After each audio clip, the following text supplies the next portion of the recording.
सा जीर्ण वयण जे करन्ति भावेण अमला असंकलिठा ते हुन्ति परित संसारी।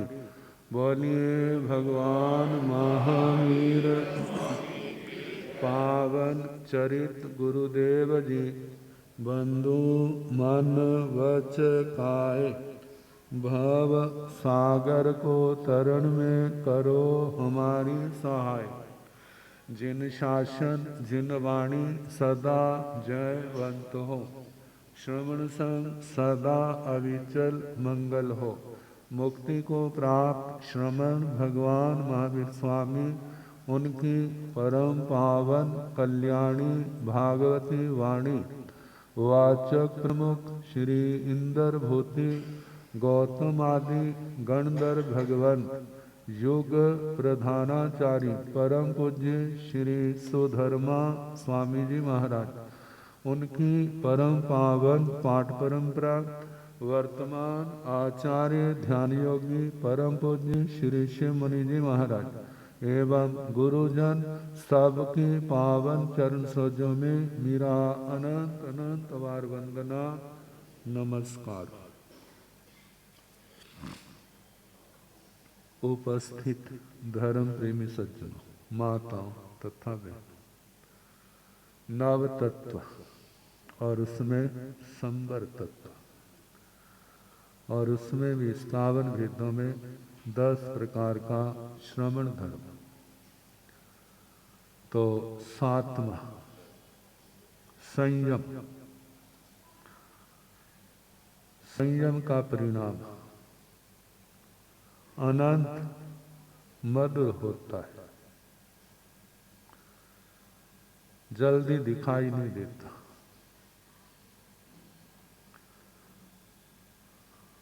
देखा जाए तो इस आत्मा को श्रावक श्राविका बनाने वाला कौन है?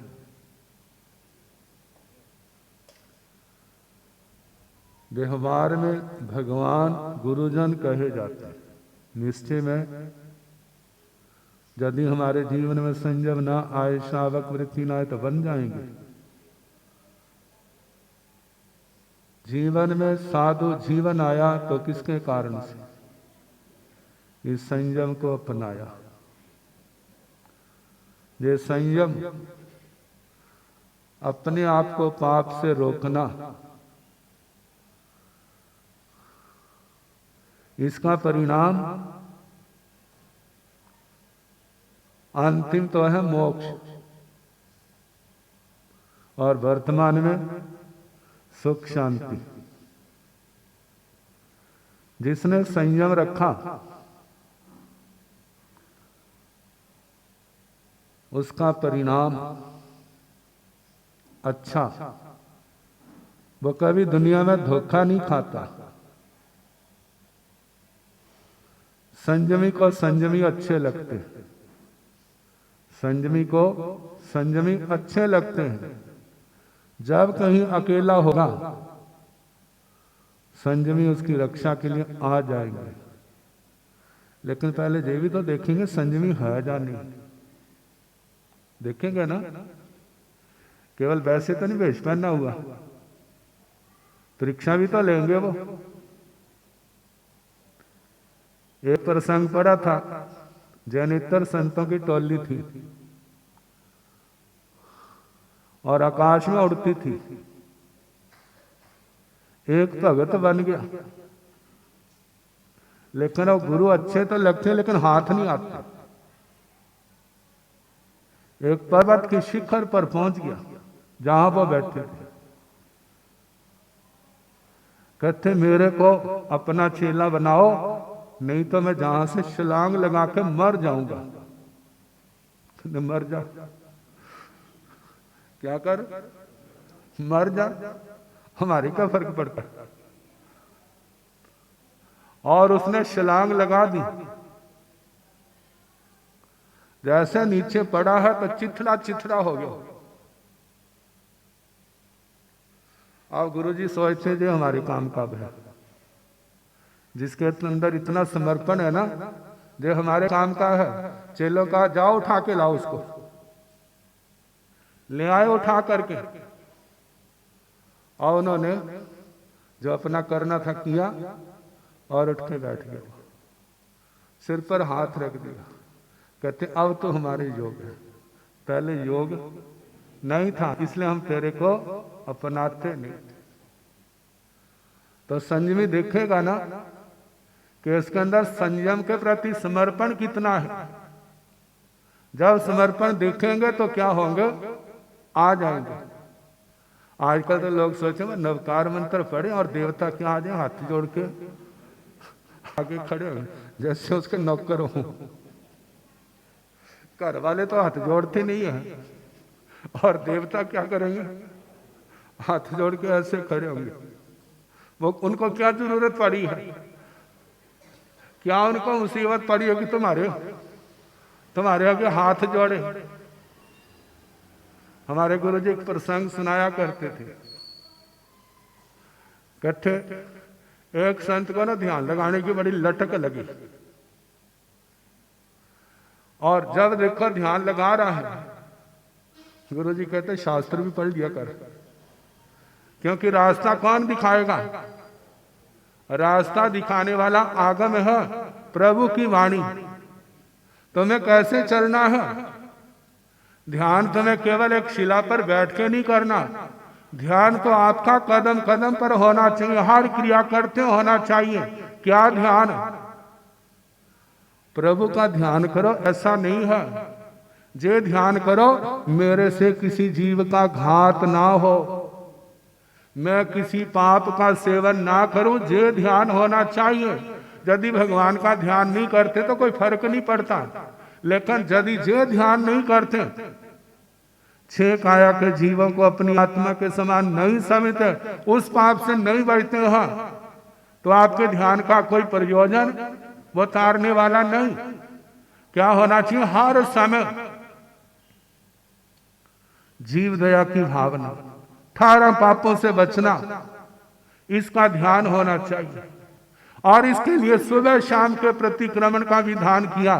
देखो क्या किसी जीव का घात तो नहीं हुआ, क्या किसी पाप का आपने सेवन तो नहीं किया है तो उसकी आलोचना करो, निंदना करो, ग्रह ना करो, और उसका क्या करो, पश्चाताप करो, उसका प्रायश्चित करो, उसका शुद्धिकरण करो।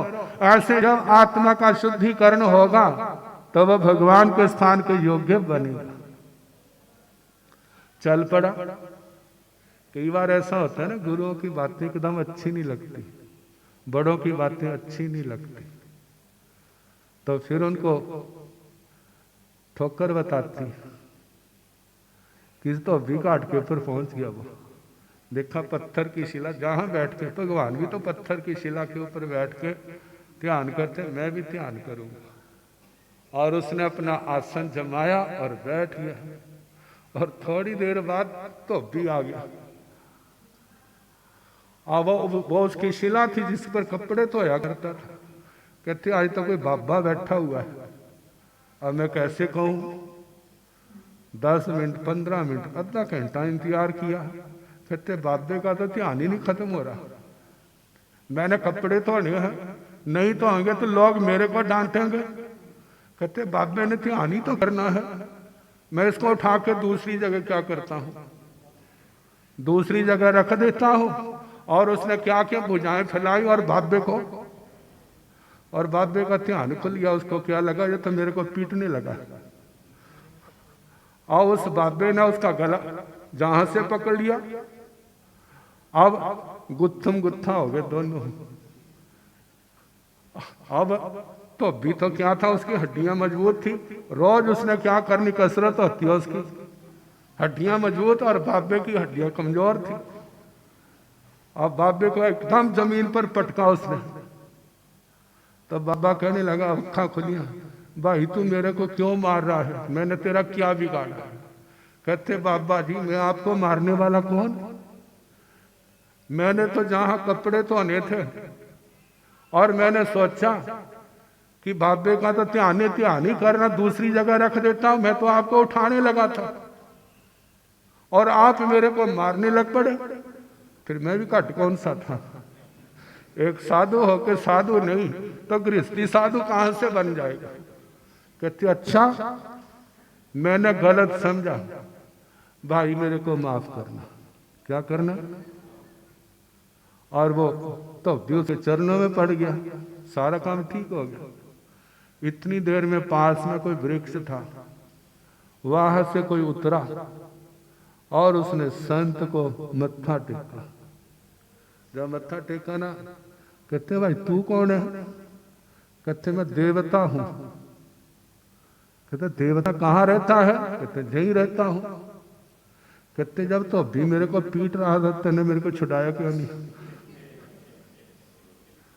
जब तो अभी मेरी तनाई कर रहा था तो तेने मेरे को छुड़ाया क्यों नहीं? कहते मेरे को पता नहीं चला तुम्हारे में संत कौन है। क्या नहीं चला? पता नहीं चला संत कौन है। लेकिन जिस समय आपने गलती का एहसास किया और आपने क्षमा याचना की, फिर मेरे को लगा जे संत है। कौन है? जे संत है। फिर मैं उत्तर करके कहते बोलो क्या सेवा करो? कहते मौका निकल गया तो। मतलब जब जीवन में संयम आया, संत अपने आप उसकी आत्मा के अंदर प्रकट हो गया। कहते असंत तो है ही, संत बनना मुश्किल है। अब वो कैसे बनता है? जिसके अंदर संयम आता है। भगवान के वचन अप्पा चेव दम्मे अप्पो, अप्पाहु खलु दूधम्मो, अप्पा दंतो सोही होई, असिंग लोय परतय। आत्मा का दमन करना चाहिए, मन का दमन करना चाहिए, इंद्रियों का दमन करना चाहिए। दमन का मतलब इनको मसलना जे नहीं है। आत्मा मन और इंद्रियों के दमन का मतलब है कि पाप कर्म से अपने आप को रोकना। गलत काम की ओर जाए तो उस समय अपने आप को रोकना। अप्पा चेव दम्मे अप्पा, इसका दमन करना चाहिए। लेकिन साथ में भगवान ने ये भी बता दिया, जे कोई बच्चों वाला काम नहीं है। अप्पाहु खलु दूधम्मो, आत्मा का दमन करना बड़ा मुश्किल है। एक छोटे से बच्चे को बस में करना बड़ा मुश्किल होता है, तो कितने बच्चे हैं भला? 5 इंद्रियां, 6 मन और जे आत्मा। दूसरे को तो बस कर लोगे, लेकिन जब अपना नंबर आएगा तो उस समय क्या हो जाएंगे? फेल हो जाएंगे। दूसरे को तो कहेंगे ये नहीं करना चाहिए, ये नहीं करना चाहिए, ये नहीं करना चाहिए। जब अपना नंबर आएगा तो फिर कहेगा चलता है ये सब कुछ। तो ऐसे थोड़ा होता है। आत्मा का दमन बड़ा मुश्किल है। अप्पा दंता सुही होई असिंग लोय परथय। लेकिन आत्मा का दमन करने वाला सुखी होता है। कहाँ? असिंग लोय परथय, इस लोक में भी और परलोक में भी। इस लोक में भी और परलोक में भी। कौन सुखी होता है? जिसने अपना दमन किया, जिसने अपने आप को पाप से रोका, जिसने अपने आप को धर्म में लगाया, जिसने 18 पापों का त्याग किया, उसने अपना दमन किया। मन के अंदर इच्छाएं पैदा होती हैं, मन के अंदर लालसाएं पैदा होती हैं। मैं ये करूं, दुनिया को देखता है, मैं भी करूं, मैं भी करूं, मैं भी करूं। लेकिन उस समय भगवान का संदेश ऐसा नहीं करना, ऐसा नहीं करना। क्यों? इससे कर्म का बंद होता है, आत्मा के संस्कार दूषित होती हैं, आत्मा मैली होती है और उसके कारण आत्मा को दुर्गतियों में जाना पड़ता है। इसलिए ऐसा नहीं करना। भगवान की इस बात को जो सुन लेता है वो दुर्गति से बच जाता है, और जो नहीं सुनता हुआ भी नहीं सुनता तो क्या होगा? फिर उसकी दुर्गति पक्की है। इसलिए भगवान कहते हैं आत्मा का, मन का, इंद्रियों का दमन करो। लेकिन ये आसान काम नहीं है, इसके लिए अभ्यास की जरूरत है। गीता के अंदर वासुदेव श्री कृष्ण जी का और अर्जुन का संवाद होता है। तो अर्जुन कहता है मन बड़ा चंचल है, मन क्या है? चंचल है। इसको बस करना आसान नहीं है, जैसे हवा को एक थैले के अंदर बंद करना। तो वासुदेव जी ने कहा कि अर्जुन आप ठीक कह रहे हैं, मन को बस करना बड़ा मुश्किल है, लेकिन दो साधन है, एक वैराग्य और दूसरा अभ्यास। पहले ये समझ आनी चाहिए जो इंद्रियों के विषय सुख देने वाले नहीं, ये क्या है? दुख देने वाले हैं। जब ये समझ आएगी तो वो मन को बस कर सकेगा। यदि ये समझ नहीं है, लाख कोशिश कर ले, उसको कभी भी मन और इंद्रियां बस में होने वाली नहीं है। इस बात को समझने के लिए भगवान कहते हैं शास्त्र वाणी बार बार पढ़ो, शास्त्रों का स्वाध्याय बार बार करो। जो नहीं कर सकते उनके लिए जो सत्संग की धर्म कथा की व्यवस्था है कि ये शास्त्र नहीं पढ़ सकते, इसलिए क्या करें? जो धर्म कथा सुन करके पता चलता है अरे उसने ब्रह्मदत्त ने इंद्रियों के विषयों का त्याग नहीं किया तो कहाँ गया? सातवीं नरक में गया। और जितने लोग काम भोगों की दलदल में फंसे रहते हैं और वह कहाँ जाते हैं? कोई नरक गति में गया, कोई त्रियंच गति में गया। क्यों गया? और संयम के कारण।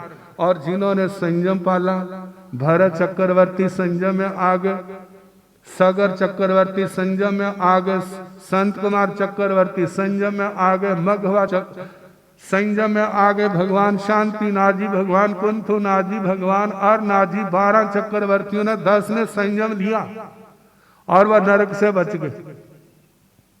नरक से बच करके कितनों का मोक्ष हो गया और कितनों का? चक्रवर्तियों में हमारे कहा जाता है 10 मोक्ष में गए स्थानकवासी परंपरा में, लेकिन कुछ ऐसी धारणा है कि 2 देवलोक में गए। जो देवलोक में गए वहां से आकर के क्या होंगे? निकट भविष्य में जल्दी संसार को तर जाएंगे। किसके कारण से तरे? संयम के कारण से। जानते हैं दुनिया के लोग कृपा तो सारे चाहते हैं, क्या चाहते हैं? लेकिन संयम, क्या संयम भी चाहते हैं? संयम तो कोई बिरला चाहता है। कहते महाराज तुसी करना क्या है? बोला सारा दिन माला पढ़नी है, शास्त्र पढ़ना, तपस्या करनी है, और जो तप जाओ तुम्हारी किस काम आएगा? जो हमारे लोगों की काम आएगा। तो इसलिए आप कृपा करो, तुसी खूब जप तप करो और हमारी चोड़ियां। कहते बहुत अच्छा, त्याग हम करें और भोग आप करें, संसार का सुख आप भोगे। सुबह उठ करके हम पाठ करें, हम ध्यान लगाएं, हम साधना करें और उसका फल किसको दे दें? कहते हमारे को किसी पागल कुत्ते ने काटा हुआ भला? जो सारा कर दे। तरना है तो तरने का एक रास्ता कौन सा है? वह संयम का है, बाकी कुछ नहीं मिलेगा। और दूसरी बात, मानो किसी का दिया हुआ है ना तो वह उधारा है। जब वह उधार लेने आएगा ना तो तुम्हारी आत्मा क्या हो जाएगी? जो संयम तप की आराधना करो। एक संत के पास एक भाई पहुंच गया, कहने लगा महाराज लोग कहते तेरे घर में खजाना दबा हुआ है, हमें बता दो। कहते ये खजाना तेरे को मिल जाएगा तो क्या देगा हमारे को? कहते जो तुसी मांगोगे, जो मांगोगे वो दूंगा। अब आगे संत, जो ऐतिहासिक घटना है, जब संत घर आए उन्होंने अपने दिव्य नेत्रों से देखा, कहते जहां पर है, और उसने निकाला और खजाना निकल आया। अब बार बार आता, कहते महाराज मेरे सिर के ऊपर बोझ है, मेरा बोझ उतारो, मैं आपके वचन का बंदा हुआ हूं। बोलो क्या दूं, क्या दूं, धन कितना धन दूं? कहते भाई हम तो जर जोरू जमीन के त्यागी, हमें तो कुछ चाहिए नहीं। कहते फिर मेरा बोझ ऐसे ही रहेगा, बोझ मैं ऐसे जाऊंगा परलोक में, पता नहीं क्या होगा, मेरा बोझ उतारो। कहते बोझ उतारे, कृपा करो। कहते कितने बेटे हैं? कहते 2 बेटे हैं। कहते एक हमारे को दे दे। उसके तो सांस, उसके सांस सूख गए। जब बेटे की मांग की ना, वह सांस लेना उसका मुश्किल हो गया। जब घर आया, कहते कोई बात नहीं लाला, आपने नहीं ना देने, कोई बात नहीं, हमें कोई लालसा नहीं है, लेकिन जे भी है वचन भांगा, क्योंकि क्या कहा था, जो मांगोगे वो दूंगा। अब संतों ने मांगा है तो दे। अब बड़े बेटे को कहा, वह राज पंडित था, कहते मैं जैन साधु बनूं, मेरे को मरना मंजूर है, मैं नहीं बनूंगा। और उसने अच्छी तरह, जैसे माँ बाप बच्चे को झाड़ते हैं ना, उस बेटे ने बाप को झाड़ दिया। अब बेटे की और मुश्किल हो गई। अब लंबे लंबे सांस ले रहा, तो छोटा बच्चा आया, कहते पापा, उस समय के तो शब्द और होते थे, पापा तो आज का है। क्या बात है, ना आप रोटी खा रहे, ना आप पानी पीते हैं, लंबे लंबे सांस ले रहे, क्या तकलीफ है आपको? कहते बेटा मेरी तकलीफ को कोई दूर नहीं कर सकता। कहते आप बोलो ना, मैं आपका बेटा हूं, जो होगा मैं करूंगा। तो कुछ तसल्ली। बैठे, उठ के बैठा, सिर पर हाथ रखा, बेटा बड़े ने तो किया नहीं, तेरे से आशा है। अब जब छोटे बेटे ना बोलो, कहते वो आचार्य हैं, सारी बात बता दी, उनके वचन पूरे हो गए। मैंने धन की प्रार्थना की, कहते हम नहीं लेते। तो उन्होंने कहा कि क्या मांगा? कहते एक बेटा हमें। कहते मैंने दर्शन किए, वो मेरे को बड़े अच्छे लगते हैं, मेरे को छोड़ो। जानते हैं जिस समय हाथ से जाता है ना तो बड़ा महसूस होता है, और यदि उसके बाद प्रॉफिट दिख जाए तो फिर कहते बहुत अच्छा हुआ। अब तो हाथों से निकल रहा है ना, तो सांस उखड़ रहे हैं। और एक दिन उस बच्चे को लिया और गुरु जी के चरणों में सौंप दिया। बड़ा त्याग विराग। और उधर से जो बड़े बेटे ना, उस इलाके के अंदर, राज के अंदर राजा से मिल करके जैन संतों का आना जाना रोक दिया। जब उसको पता, वो बड़ा हुआ, पढ़ लिख जो, कहते मेरे कारण से जो प्रतिबंध लगा, मैं जाके क्या करूंगा, खोलूंगा। और आने वाले समय में उसने खोला, केवल खोलना ही नहीं, उस भाई को भी जैन श्रावक बनाया। और उसका आज एक ग्रंथ है, तिलक मंजरी। बड़ी लंबी कथा है, आज समय नहीं है, फिर कभी मौका होगा तो देखूंगा।